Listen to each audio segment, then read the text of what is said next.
Najprej bi povedal, da se mi zdi pomembno, da se podpirajo vse take projekte, kot so recimo UTD ali pa tudi recimo reforma volilnega zakona, zato ker v bistvu mehne skupine same zase ne morejo kaj dosti narediti, sprav se morajo združevati in bi bilo fajn, če bi se podpirali med sabo. Tudi jaz sem del enega tazga projekta, ki se zdaj odvija, še 14 dni imate čas, da greste na upravno enoto, dati podporo za 3 zakone, oziroma predloge zakonov, zakon o konoplji, o samozdravljenju in osnovnem bivanju. To so 3 v bistvu zakone, ki se tičejo nekih ustavnih pravic. Ne bom zdaj o tem govoril. Bolj se gre za skupne izhodišča oziroma za fokus nekih teh skupin.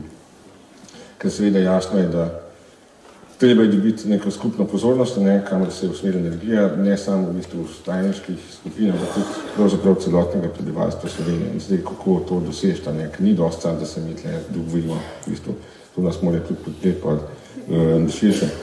En glavnih, kako bi sploh definirali, v čem je problem.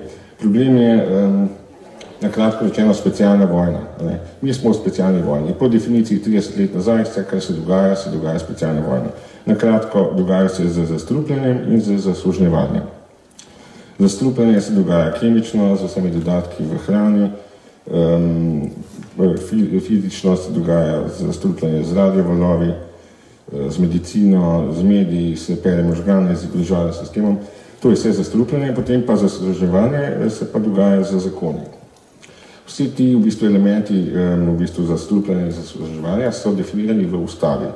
V ustavi v bistvu imajo ljudje ponovati ali stališče, da ustava je v redu, pa se ne držijo, drugo stališče pa je, mora biti v ustavi, mora biti socialna in pravna država. Oboje je napačno stališče, ker v naši ustavi piše, da je socialna in pravna država, ampak kako je važno, ni samo važno, da piše, besede so v bistvu zelo pomembne.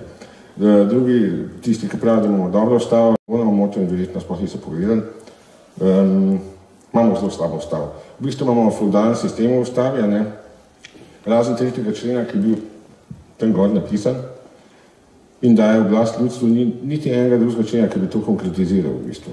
Sprav, to je člen, ki stoji sam za sebe v zraku, brez kontakta s katerim kot drugim členom.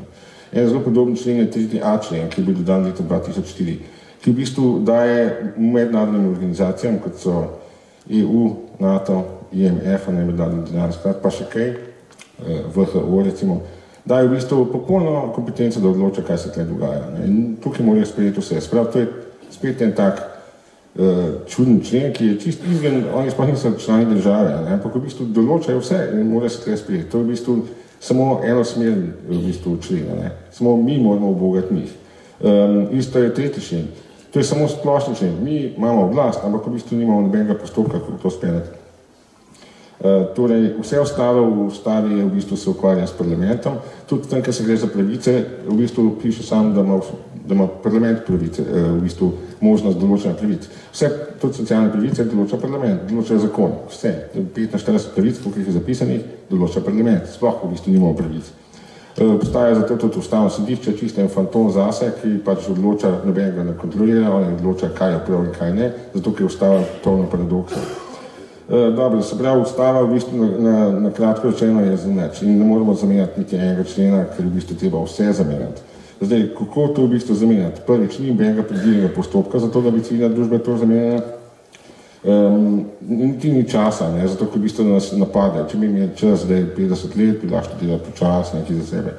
Se pravi, kako? To je treba zdaj v paketu sprejeti in kako?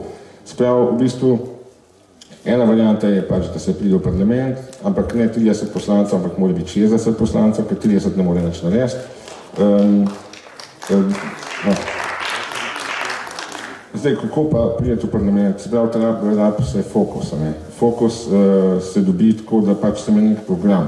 Zdaj, v bistvu, kako se pride v parlament, so že povedali, da je v bistvu težko z današnjo volilno zakonodajo, treba je spremeniti ne samo volilni zakon, ampak tudi zakon o kampanjah, kjer piše, da v bistvu se ločeno obravnava parlamentarne pa neparlamentarne stranke, kar je seveda škodljivo. Torej, v bistvu rabimo eno ustavo, ki bo potegnila večino prebivalstva Slovenije. Treba je spremeniti ustavo, ker to je politični sistem, in mora potegniti ljudi. In to ne bo potegnilo nekaj, ki bomo mi počas tle filozofirali, ampak nekaj, ki lahko oni si predstavljajo. Sprav nekaj, ki že vidijo nekaj, da obstaja. V Švici obstaja najboljši sistem ljudove vlade.